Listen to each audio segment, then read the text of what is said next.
next speaker is Tom Llewellyn. He is the Strategic Partnerships Director for Shareable. He's also a lifelong sharer, a commoner, and a storyteller. He is an active consultant to community, municipal, and international initiatives, and he coordinates several annual global sharing campaigns and speaks internationally about real equitable sharing. He's also the co-editor of 2 books. So he was previously the Education and Activism Director for the Sustainable Living Roadshow, through which he co-led the touring organization across the U.S. for 5 years, producing eco-events and actions promoting environmental, social, and economic sustainability. So let's welcome Tom to the stage. So I'd like to start today by telling one of the most underreported stories around the world. And that story is one about the commons. Today, it's been estimated that there's about 2 billion people that are still gaining their sustenance, their daily sustenance from commonly held resources. These are oftentimes forests or fisheries. This can be shared grazing lands. But what they do is they show that there is a way of managing a resource as a community. And, this has been going on for quite a long time. It's one of the kind of oldest systems of managing resources. And it's, as a basic definition, a commons is a resource, a group of people, and a governance system to manage that resource. So very, very basic. Many of these are informal structures, but very, very effective. And when most people hear about the commons, there's been a kind of a long held teaching of the tragedy of the commons, which has kind of given the commons a bad name. But in reality, the tragedy of the commons pretty much just describes the pitfalls of market economics. And in 2009, the noted researcher and academic Elinor Ostrom was the first and only woman to win the Nobel Prize for Economics because of her study of the commons-based governance systems around the world. And so it really showed that commoning does have a place, that it can be a counterbalance to the market and the state. And, I say that because, there's so many people that are participating in commoning one way or another, but most people are doing it without even realizing it. And we refer to that as commoning without commoning.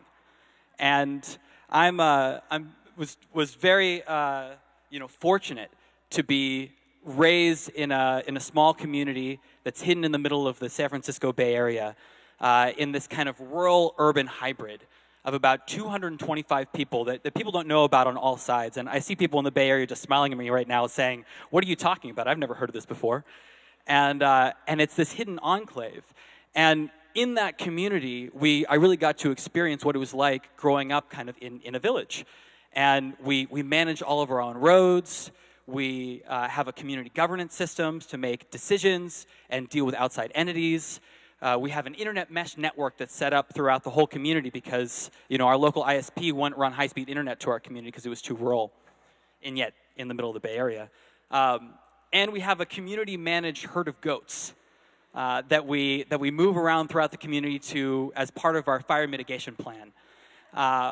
And so, this experience, has really been rooted what is possible when it comes to commons management. But most of the people who live in my community don't think of themselves as commoners. But they do think of themselves as a community. And as a result of that, we have a really high level of civic engagement, really based on the fact that we have such strong amount of agency in the community and how things are decided. We do participatory budgeting. And so we're able to decide, where we're going to be paving or what we're going to do for the road or how we're going to, distribute different resources in the community. And we have a really strong sense of place. And, that's this type of I often refer to the community as a semi-autonomous, unintentional community. And while this may seem kind of unique, in reality, this is actually something that's happening all over the world. In Europe, in major cities like Copenhagen and Berlin, We have Christiania and Holt's Market. There's 230 different senior villages around the United States, like At Home in Alexandria outside of DC. And there's over 10,000 communities registered in the global Eco Village network. So there's lots of different examples of ways that people are coming together to live in kind of modern, urban and rural villages. And this type of living around cultural identities is very old. And the most ubiquitous cultural urban village would be Chinatown all over the world. The first one was launched in 1594 in Manila, and pretty much every major city around the world has a Chinatown. And these types of cultural villages are really important for the maintenance of history and tradition and language for people that have immigrated to another city or another country or another continent. But they can also be divisive, and they can also be negative. And as we've seen with white flight-driven gated communities, with forced ghettoification of culture, the idea of putting together specific cultures in one place can also really be hurtful over the long term. And just to pause for a minute, I want to just kind of talk a little bit about how urban villages can manifest themselves in a good way. And much like I was referring to in my own community, they really start with a network of relationships, as was just mentioned before. And those relationships can then drive the design and the practices and the culture within urban villages. And that strong sense of place can oftentimes act as a connecting force across cultural bounds, across cultural lines, and bring people together around shared purpose and shared experience. And really what it does is it facilitates the idea of both private sufficiency and civic abundance, because when people are living together in close quarters and sharing key resources, they're able to do a lot more with a lot less. And what it leads to is really these transformational experiences.